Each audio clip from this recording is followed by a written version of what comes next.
Okay, so here we are on Luke 20 that we're going to do today. I just wanted Jesus to be watching over us, so I put him in the frame. We are on Luke 20 of 24 and 11th of the 12 biblical periods, and I know it feels like we're never going to get out of it, but we only have 4 more to do today and 3 more. And it's the 13th of the 14 narrative books. So let's get this going. Okay, so we're on 20, and the authority of Jesus is questioned. Hard to believe, right? So one day, as Jesus was teaching in the temple and preaching, the chief priests and scribes and the elders came up and said, "Tell us what authority do you do these things, or who it was who gave you this authority?" So he answers them, "I also will ask you a question. Now tell me," he's so good at turning things around, "was the baptism of John from heaven or from man?" And they discussed it, and they said, "From heaven. Why did you not believe him? But if we say from men, all the people will stone us, for they are convinced that John was a prophet." So they answered that they did not know where it was from. So that was their ultimate answer. And Jesus said to them, "Neither will I tell you by what authority I do these things." Is that brilliant or what? No wonder they were so frustrated. So it said over here, gotcha. Twice in Luke chapter 20, the enemies of Jesus try to trap him with a question. Both times Jesus traps them with his response. They are trying to get Jesus to say something that can be used against him, and they do it in public places where lots of people are gathered so everyone will hear what he says. It's clear that they are more interested in finding fault with Jesus than in listening to what he has to say. Jesus is clearly very wise and clever, and the people only grow to admire Jesus even more. It's funny how things always turn back around on people that do that. Even because of how well he handles his questioners. He beats them at their own game. Sometimes we use words in unkind ways. Examine your heart when you ask a question that may be made to make another person feel mad or sad. Especially kids, they do that. Do you really want to know the answer, or are you trying to make yourself look good by making the other person look bad? And we know that's a common practice. Especially for these type of self-righteous people. So then the parable of the wicked tenants. It sounds like Israel doesn't, this is interesting because to me it sounded like Israel, how they rejected Jesus, and so Jesus gave himself to us, the Gentiles. But this is really good. He began to tell the people in this parable, a man planted a vineyard and leased it to tenants and went to another country for a long while. When the time came, he sent a servant to the servants that they could give him some fruit. But the tenants beat him and sent him away empty-handed. And he sent another one, and the same thing. And then he sent a third, same thing. And the owner said, "Well, what shall I do? Maybe I'll send my son and they'll respect him." But when he came, same thing. "This is the heir. Let's kill him so the inheritance will be ours." And what will the owner of the vineyards do to them? He will come and destroy those tenants and give the vineyard to others. When they heard this, they said, "God forbid." But he looked at them and said, "What then is this that is written? The very stone which the builders reject has become the cornerstone." He's saying, I am it. "Everyone who falls on that stone will be broken to pieces, but when it falls on anyone, it will crush him." And to me, I really believe that was like Israel, but also on a more personal level for these scribes, and the last line, he really gets the last laugh at their expense. He says, "But when it falls on anyone, it will crush him." And believe me, you could tell by the next story that they knew exactly what he said. So the scribes and chief priests tried to lay their hands on him. They wanted to get him, but they were afraid of the people. They knew that they perceived that he had told this parable against them. So they knew he was almost, not mocking, but he was letting them know, obviously, that he was turning it around on them. And so they sent spies and pretended that the spy was sincere. And they really wanted to just deliver him up to the authority. So they asked, is it lawful for us to give tribute to Caesar or not, after showing him a coin? But he perceived their craftiness. He knew exactly what they were doing. Show me a coin whose likeness is on it. We all know, render to Caesar what is Caesar's, and what is God. And they were not able in the presence of the people to catch him by what he said, but marveled at his answer. They were speechless. So they couldn't get him, and they were telling the story, or asking the question, and they knew he was smarter than them, and it was driving them crazy. They were desperate to get him. And when he explains that, give to God, Caesar what is Caesar, and to God what belongs to God, they're just fascinated, and they're speechless, because he's too smart for them, and they know it. So the question about man's resurrection, it says here some Sadducees, who it says are those, I think it was a UCCB, those who say there's no resurrection. The Sadducees apparently don't believe in the resurrection. So they ask him, a question.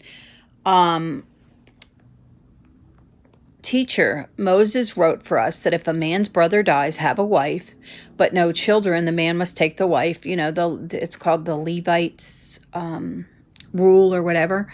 And then they go down to all to seven brothers die, and each one marries the widow. And then it says, and then the woman dies, and in the resurrection, whose wife will the woman be? For the seven had her as wife. And Jesus gives them an answer which could sound confusing, but first of all, the Sadducees were an elite type of aristocrat. And this I got from the Carmelites. They have a site on it. They insisted on a literal interpretation of the law. They were an elite type of an aristocrat. They insisted on a literal interpretation of the law and were invested in the Roman rule and order. They did not accept faith in the resurrection. At that time, faith was beginning to be valued. This faith, meaning the resurrection, this faith was beginning to be valued by both the Pharisees and by ordinary people. This motivated people to resist the domination of the dominion of the Romans and the priests, the elders, and the Sadducees, because the Sadducees were typically well off and content with the way things were at the time. They wanted a religion to maintain immutable, shut it up, like God himself. To ridicule the faith in the resurrection, they created fictitious cases in which faith in the resurrection seemed absurd, like this. Well, how are they going to be married to whatever? To the next husband, and the next brother, and the next brother. The Sadducees' question is based on the law of levirate, Levirate, levirate marriage, recorded in Deuteronomy 25:5. When brothers live together, when relatives of the same clan, though married, hold their property in common, it was only only in this case that the present law was to be observed, since one of its purposes were to keep the property of the deceased within the same clan. Such a marriage of a widow when her brother-in-law is known as a levirate marriage, from the Latin word levir, Levir, meaning a husband's brother. They use that to ridicule the idea of resurrection, but Jesus rejects their naive understanding of the resurrection, and then he argues on behalf of the resurrected dead. He says the children of this world take wives and husbands, but those who are judged worthy of a place in the other world and in the resurrection from the dead do not marry, because they can no longer die. For they are the same as angels, and being children of the resurrection, they are children of God. And Jesus explains that the condition of persons after death will be totally different from the current condition. After death, there will be no more marriages, and they all will be like angels in heaven. The Sadducees imagined, like, now we teach that, angels can never be human and humans can never be angels, but they're saying like angels. They're not saying they're angels. The Sadducees imagined life the same as in heaven as life on earth. And he says, you understand nothing about God. The dead will rise. Moses has also shown this in regard to the bush when he calls the Lord the God of Abraham, the God of Isaac, the God of Jacob. God is not God of the dead, but of the living, because all live in him. The disciples were attentive, and he said, are attentive and learn. Those who are on the side of the Sadducees find themselves on the opposite side of God. The reaction of others before the response of Jesus, some of the scribes said, Master, you have spoken well. And they no longer dared to ask him any more questions, because he answered based on the written law. And that's what they go by, that the Sadducees accept, Moses' law. And as I always say, I watch a lot of these NDEs, near-death experiences. I know I say that a lot, but every one of them says that they're not attached to anything when you're over there that you're attached to over here. You're not any more attached to a soul than just love. There's no jealousy, certainly of no sexual relations, because there are no bodies there to have sex. We are not subject to the same human passions over there that we are here. So that's kind of how I understand it from what Jesus is saying.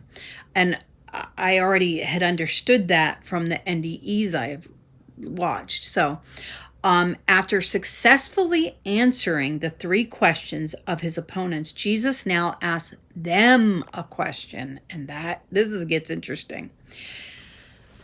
He says, how can they say that the Christ is David's son? For David himself says in the book of Psalms, the Lord said to my Lord, sit at my right hand till I make your enemies a stool for your feet. David thus calls him Lord. So how is he his son? And their inability to respond implies they have forfeited. This is what it says over, I think in the Carmelite. That they have forfeited their position and authority as religious leaders of the people because they do not understand the scriptures.